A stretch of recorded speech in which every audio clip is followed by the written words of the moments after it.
Without further ado, I'm really excited to bring to the stage the directors, David Furnish and R.J. Cutler.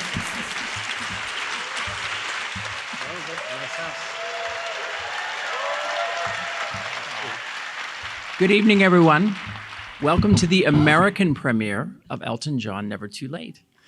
We are so honored to be here at the incredibly prestigious New York Film Festival in the magnificent Alice Tully Hall, which has such a beautiful, beautiful sound system. Both RJ and I are really excited for the audience to see the film with such great sound.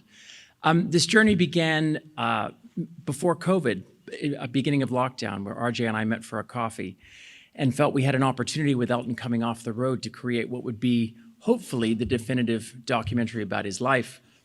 But Elton's life has been so well documented, so it was very important for us as filmmakers that we broke new ground, that we dug deep and we found things that had never been seen before and never been heard before. Now, Elton's not a very nostalgic person. He's always looking forward. But we have an archive in our office in London, and we opened it up, and we found all kinds of things that had never been seen. In fact, we found film that hadn't been processed.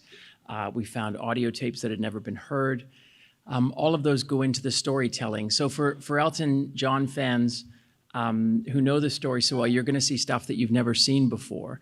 And for people who are learning about Elton or coming to Elton's music later in life and learning about him for the first time, you're going to get a really wonderful kaleidoscopic, truly authentic perspective into his life in the first 5 years when he rose to fame and his big decision to come off the road. We've recreated one of the most iconic concert moments in his life. We've found audio footage of probably the most daring interview he did in his entire career. We unearthed Elton's handwritten diaries from 1970 to 1976 that Elton had actually forgotten he'd written. They kind of found their way to us. But all of these things, including Elton's own voice when he sat down to record, or actually sat down to be interviewed for his memoirs, they all provide the authentic voice that really brings Elton's extraordinary life journey to life. It's been a joy and a pleasure to collaborate with RJ. He's such an intelligent, compassionate collaborator, and I've learned so much from working with him. So I'm going to hand it over to him and say thank you. Thank you, John. Thank you, John.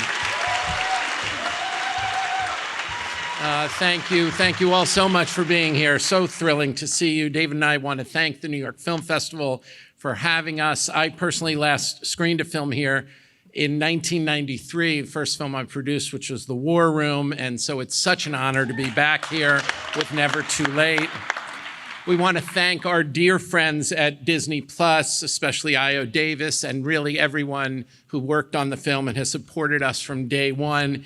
Thanks to Elise Pearlstein and our partners at This Machine Filmworks, and to the entire team at Rocket Entertainment, our dear partners. Thanks to David, my producing partner, Trevor Smith, and all of the brilliant artists who contributed to this film. On a personal note, I want to thank my co-director, David Furnish. From the moment we met, this project has been an utter joy. David is a great partner, a wise storyteller, and a true friend.